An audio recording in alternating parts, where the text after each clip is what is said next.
Good evening, everybody, and welcome to Political Forum. This is your chance to talk with elected officials within the city of Chicago. My name is Mike Jacobson. I'm a staff member here at CAN-TV.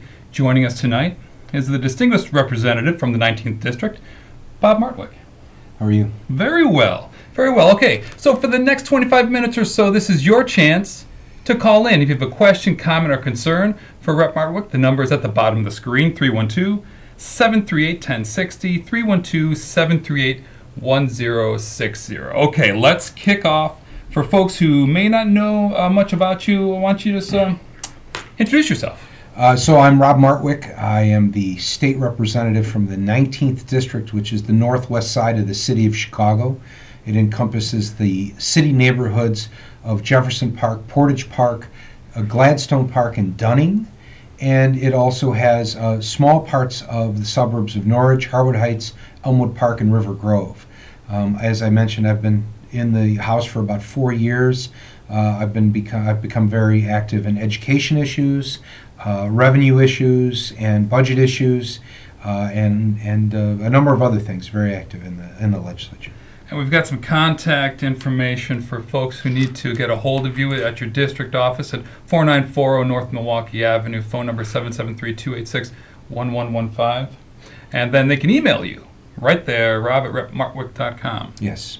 And then also, I'm just going to show you here. So here's the map of your district. Sure. So what does your district encompass? So as I mentioned, it's the way I describe it is it's somewhat of an odd triangle. Up here on the north, we have Superdog is a big landmark, so that would be at the six-corner junction of Milwaukee, Devon, and Nagle Avenue. The southeast corner of my of the district, or the triangle, is the six-corner intersection of Irving, Milwaukee, and Cicero. And then this far south corner, or west corner, is roughly Belmont and Cumberland. So that's that sort of odd triangle shape. But it's a good district. It's actually pretty contiguous compared to many, and it's a very consistent demographic across the board. Okay, so let's get started on the issues that a lot of people are talking about. First, let's talk about the Illinois budget. What can you tell us? What's going on downstate? What's the latest with the budget? What's the temperature, downstate with the impasse lasting this long? Well, so as many people may be aware, we did pass a budget. In the end of June, we passed what was called the stopgap budget, meaning it wasn't. It was actually a full-year budget for the fiscal year of 2015, and a half-year budget for the fiscal year of 2016. Hence stopgap. It wasn't the full 2016. The good news is we have a budget, which meant that Eastern Illinois University and Chicago State did not close. They did not collapse. Our social service system continues to function at a diminished level, but functions. And the schools are going to open on time. So the government is functioning. That's the good part of a stopgap budget.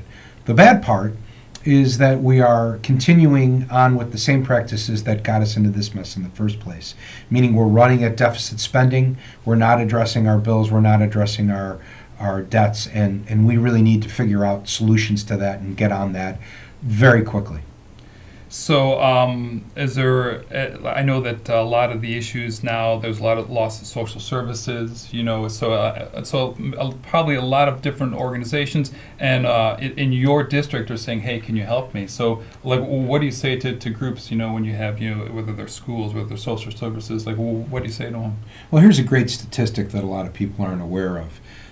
Since 2002, anytime the government is in a budget shortfall, the first responsibility, and I agree, should be to look to make cuts before you go and ask for additional taxes.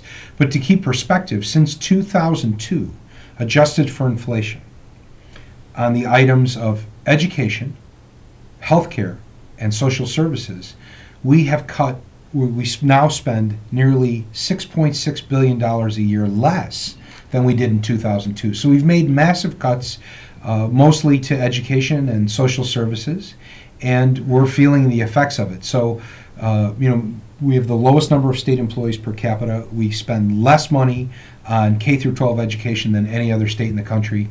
So we're at a point where we just don't have enough money to do the minimum necessary and address our debts. And you're talking about the lack of funding for these public schools. Talk to me about like a school funding formula or something that could help, or is there anything that can do? Well, the school funding formula, what that does is that addresses how the money is spread out. We don't fund per student.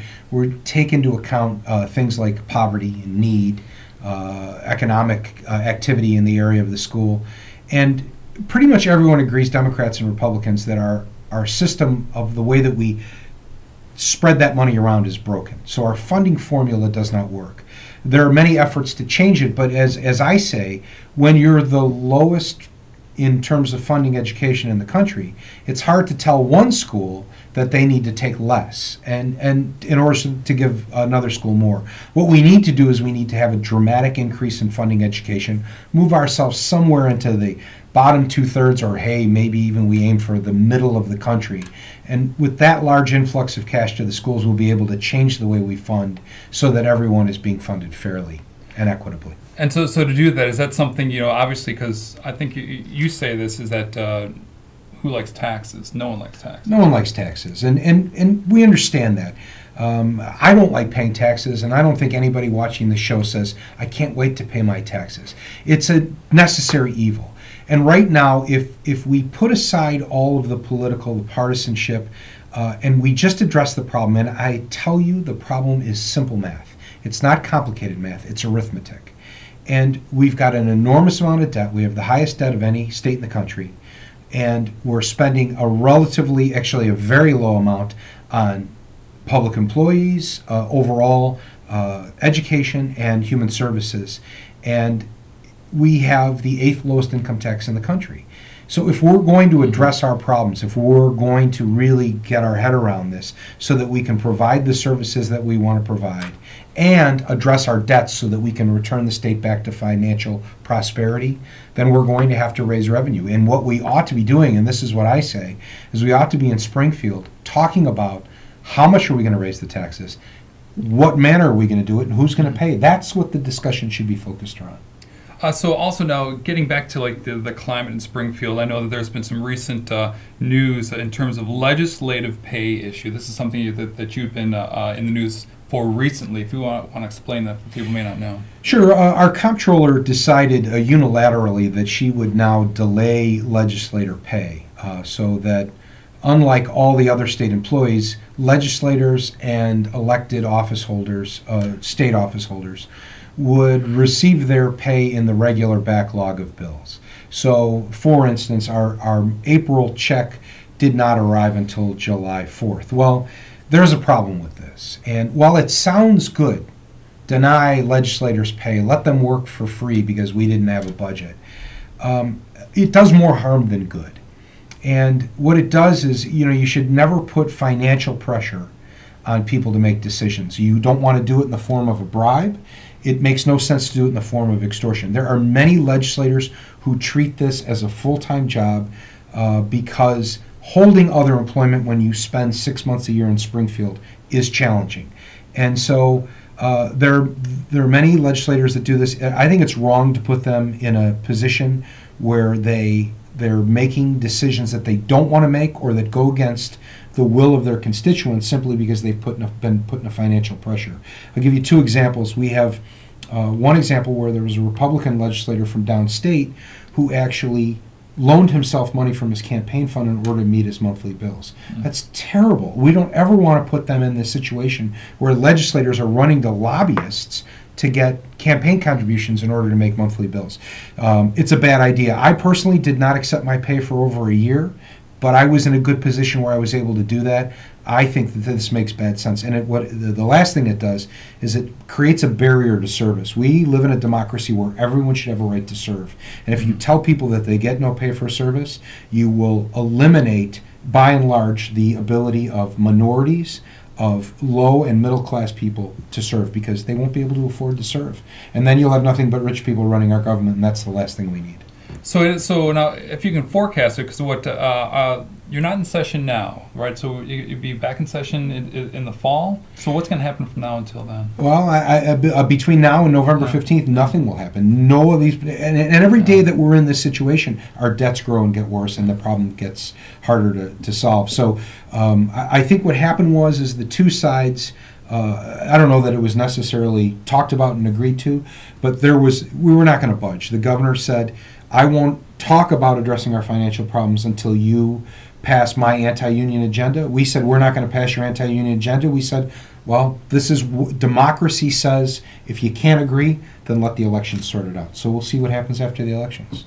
So also, going on around the city that's involved with you is there's public hearings actually across the state about practices that some insurance companies are doing in terms of not paying out death benefits. So for people who don't know about this, news to them, can you explain it for us? Yeah, so the legislation that I carried and passed, and I love to describe it this way, it was a bill that requires life insurance companies to pay the proceeds of a life insurance policy to the beneficiaries when the policyholder dies. And most people say, that's not a law already? And the scary thing is, it's not. So under the current law, unless the beneficiary comes forth and makes a claim, the insurance company is under no obligation to pay. And in many instances, it's their business practice not to. 60 Minutes ran a big story on this where they showed insurance companies had actual knowledge that policyholders had passed. But since the beneficiary did not come forth for a claim, they will hold on to this money for 40 or 50 years. And when they finally do turn it over to a beneficiary or to the government as unclaimed property, they do it at face value without interest. We're talking about people on a $20,000 policy losing out on $1 million worth of interest over the course of 50 years. So we passed a bill that will require them to check their policy list, the list of their policyholders, against what's called the Death Master File. And this is a list that the Social Security Administration publishes semi-annually, that it's a list of everyone who's died. And we said, check this against that list, and if you have policyholders, make good faith efforts to contact their beneficiaries. So that bill is on the governor's desk. We're hoping that he'll sign it. This is his last week to sign bills. He has not taken the initiative to sign it yet, but we're going to keep the discussion going because this is a very important consumer protection bill for people in Illinois. And I would say, since the governor has not signed this, if you have life insurance, don't think that the insurance company is going to surprise your beneficiaries with a gift after you die. Xerox that policy, let people know you have it so they can come forward and claim those benefits. If the governor does not sign this bill, you're at risk for not having those benefits claimed. And what about how far can a person who should be the beneficiary, can they go far back if they lost a loved one a year ago, 2 years ago? Is there a time limit? You are entitled to that money. That is, okay. If you are listed as a beneficiary, or even if you're an heir of a beneficiary, you are entitled to that money. I would definitely check in with the state treasurer's office. Mm-hmm. The iCash program, where you can go and you can search, you can by name, you can see if there are policies out there that they've discovered. But we're also working on, with the insurance entity, to set up, and again, check with the treasurer's office on this, sort of a portal where you can check to see if you have policies out that list you as a beneficiary. So it's on you to find out, so be proactive. So also recently, not today, the Chicago Board of Education, they approved a budget, a $5.4 billion budget, which includes $215 million in state obligations. So where we are right now with the state, going back to this and the budget, what are your thoughts here? This also can tie into, because I know that you are connected with, wanting, an elected school board. Yeah, it was my bill. In fact, I wrote the bill that passed the House. It is in the Senate awaiting passage. Senator Kwame Raoul is the chief sponsor there, and he has told me that he intends to call that bill for a vote. We're running out of time here, so I hope that we can get this done. But the idea is to give the citizens and the taxpayers of the city of Chicago the same form of government for their schools that every other school district in the state enjoys, which is elected representative government One of the things that we're doing is, we're passing tax increases, and one of the fundamental principles of democracy is no taxation without representation. Mm-hmm. And we have that in the Chicago Public Schools. So I'm a big believer in that we need to push for an elected representative school board so that people in this very challenging time can have their interests represented. Well, it looks like we have a caller. Caller, are you there? Do you have a question or comment? Hello, caller, are you there? I don't think the caller's there, but stand by, and we'll try to get to your call a little later on. Getting back to now this, we're going to try again. It looks like we have another caller. Caller, are you there? Yes, sir, I am. You hit on a very important statement. How does this affect what you just spoke about, the benefits for persons when they're no longer on this planet? How about people who are beneficial of insurance policy? Should they be finding out what's going on there? Well, they should, well? Yes, and that's very important because, again, if you don't know that you're a beneficiary, you don't know to come forward and claim. So the first step is to go to the treasurer's office and do a search. So the treasurer has done an audit on many insurance companies, and they've agreed. And so many of the policies that were unclaimed, where you might be listed as a beneficiary, have been turned over to his office. Our legislation would require all the insurance companies to get in line and do this. But definitely start with the treasurer and do a name check. You can call their office, or you can go on their website, and icash.com, I believe, is the website, and that will help you search for those benefits. Does that answer your question, caller? All right, sounds good. Well, it looks like we have another caller. Caller, are you there? Hello? Yes, hello. Hi, thanks so much for speaking with me. I was watching, and I wanted to ask the representative about the push in the Illinois legislature to decriminalize marijuana, and I wanted to know if he actually thought that the governor was going to come through on his promise to work with the state police and ultimately sign the bill to get that done. I lost the last couple words of your question, but yes, there has been a big push for criminal justice reform and restorative reform, meaning that and this is, I'm happy to say, this is a bipartisan effort. There are many legislators on both sides of the aisle that realize that the old lock 'em up and throw away the key mentality was counterproductive. We need to give people opportunities to reintegrate into society and be productive citizens.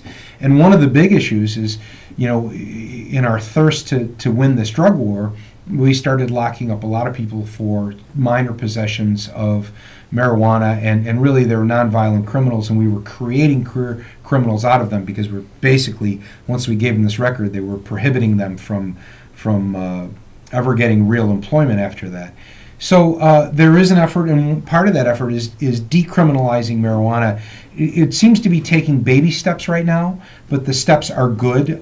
So what we're doing is we're taking an offense that was a misdemeanor, and we're making it a petty offense, meaning it would just be fine only.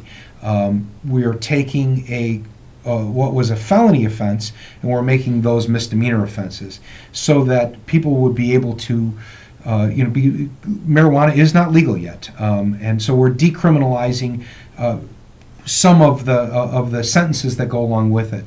My hope is that we will move to an area where there will be some sort of small possession that will be not criminal at all, and I hope that we move towards that, because again, this is just sort of recognizing the landscape of where we're at today, and that it makes no sense to be forcing people into this prison complex where they cost more, and we're taking them and removing them as productive members of our society. Thank you for that call, caller. Going along the front, like we're looking at the crime numbers that are inside the city of Chicago. There's recent statistics show that where we stand right now, the violence is where we were last year for all of last year, and we still have more than a quarter left in this year. I know that there's a lot of ideas out there, but for what do you know, and what is the community, the people in your district, what are they telling you? What are they telling you? Well, in terms of crime, the citizens in my community are very concerned about what's going on. But here, up there on the northwest side, the violent crime is astronomically low. But because police resources are being shifted to the areas where we have the more violent crime going on, we are experiencing an uptick in residential burglaries and property crimes.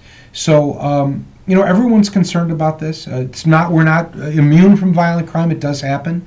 I believe there was just a shooting in my neighborhood just the other day. So it is something that we do see. People are concerned about crime, and I think really when it comes down to it, at least from the police, it's a matter of resources, right? Mm-hmm. And I really believe that we have a failed policy when it comes to policing, and it starts with funding. We have not nearly as many police officers as we need to police a city the size of ours, and more than just not enough police. With the devastating cuts that we've made to social programs, we're asking police officers to do something that really is not in their job description. We're asking them to be frontline social workers. Mm-hmm. And I think that this has created a lot of the, what you see is manifesting itself as the confrontations between police and minorities, because we're cutting all of those programs that would provide vital services in those communities. Yeah, that's a very good point, because that's, whether it's social service, healthcare, education, and police. These are all things that are affecting every community inside the city of Chicago. Yes, those sorts of programs are designed to be not just social service. Social service at its heart is really crime prevention, because what you're doing is you're taking people in very vulnerable situations and you're giving them positive alternatives. When you take them away and there is no positive alternative, that's when they turn to violent and criminal situations. So, and talking more about things going on in your district issues, airport noise. For a long time, that's been a bane for a lot of people's existence. Hearing the noise over their houses day in and day out. So, talk about what you did to help these neighbors out. Yeah. So I was very proud to have been able to drive a series of meetings. I used my influence in the legislature to drive a series of meetings between citizens, the FAA, and the city of Chicago. They were the first real meetings where citizens had a seat at the table and a voice in the process, and they resulted in a rotation, so that 1 week out of the month, if you live under a flight path, you will not have those planes going over your head. It's the first real relief. It doesn't make the planes go away, but it is a step in the right direction, and I'm very proud of that achievement. I believe we have another caller. Caller, are you there? You have a question or comment? I'm Cullerton here, Rob. How are you? I'm good. Good to hear from you, Alderman. Yeah, listen, first of all, you're doing a great job. You're my representative, and we're very proud of the work that you're doing in Springfield for us. Thank you very much.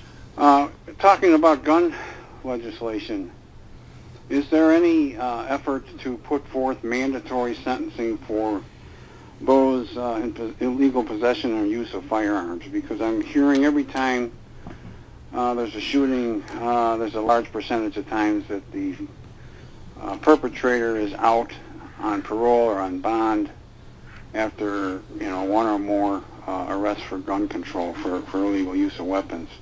I think it would go a long way in stifling some of the crime that we're seeing here in Chicago. Right, and for the listeners on the line is former Alderman Tim Cullerton of the 38th Ward, a great public servant. And so, Tim, I appreciate the question. There have been a number of efforts that we do not seem to be able to get enough traction. The gun lobby has been able to thwart our efforts to raise penalties on certain gun offenses. I have taken a stance where I try to take a common sense approach to gun legislation, not just no or yes, one side or the other, trying to bridge some gaps. And I have had some commitments from some of my friends who are Second Amendment advocates that they would begin to work on this problem with me. And I hope when we go back in not November, but in January with the new legislature, that some of my colleagues who have made this commitment to me will work with me. I had a bill 4 years ago that never got called because another colleague of mine had a bill that would have raised some mandatory minimums on some of the more egregious gun offenses. And we're talking about possession of a weapon by a convicted felon or a known gang member. And so I hope to reintroduce that, and I hope that we can get some traction on it. So thank you for that question. Thank you for that call. All right, so we're going to start wrapping up about for the show. But as we wrap up, I always like to ask, what's the gems in your district? Like what is some good economic development? Some things that's going on. Well, we've got some great stuff going on in the 19th district. One of the things that's really positive is we're sort of a burgeoning arts community there. There is a number of art museums, and so we have the National Veterans Art Museum, which is a wonderful museum with powerful art done by veterans. We have the Ed Patchke Museum, one of the most famous Chicago painters, and there's an Ed Patchke Art Center there that's wonderful. So we have this, and we have the Gift Theater, which is probably one of the best small storefront theaters, community theaters in the country. They've done original works by huge Pulitzer Prize winning playwrights. They've done original works, world premieres. They are a very talented, wonderful gem in our community. So there's a great art scene, and around that art scene is developing a great restaurant and bar scene. So we have many good things going on the Northwest Side. Come on up and visit. You'll have a great time. And also you have a community resource fair that's going on September 10th. I've got something to show people here. So you want to talk about this? Sure. So we, Senator Mulrow and I have been hosting a community resource fair, and what this is it's a one-day opportunity to go and really touch and feel everything from the community, whether it's some local businesses, but it's bringing resources to you, and it's just about every single government agency comes there. The treasurer is usually there with the iCash thing. I see his logo is up there, and so you can come there, and all of these things are set up in different booths, and you can walk around. You can see what government does for you. Many people don't realize that there are many wonderful government programs you can take advantage of, but you're just not aware of them. This is a great way to find out what's out there and take advantage of it. And one more thing I want to show people, if they need to get a hold of you, there's a couple of ways to do it. I'm going to show the overhead again that has your information. And then also you have a website that if people need to learn more about what's going on in your, if I can pull this thing up, my God. There, so that's at repmartwick.com. Yes, repmartwick.com. Sign up for my newsletters. I don't bombard you with them, but I like to think that the content is worthy of being read. And you can find me on Facebook and Twitter as well. Just do a search for my name, you'll find me. Wonderful. Well, again, thank you so much for joining us tonight. It's been a pleasure. Thanks so much for having me. It's always a pleasure to be here. So you've been watching Political Forum. Be sure to tune in every Wednesday live at 7 p.m. where you can have your chance to talk with elected officials inside the city of Chicago. Once again, my name is Mike Jacobson. Our phone technician tonight has been Sylvia. So again, thank you, Sylvia. And until next week, we will say good night.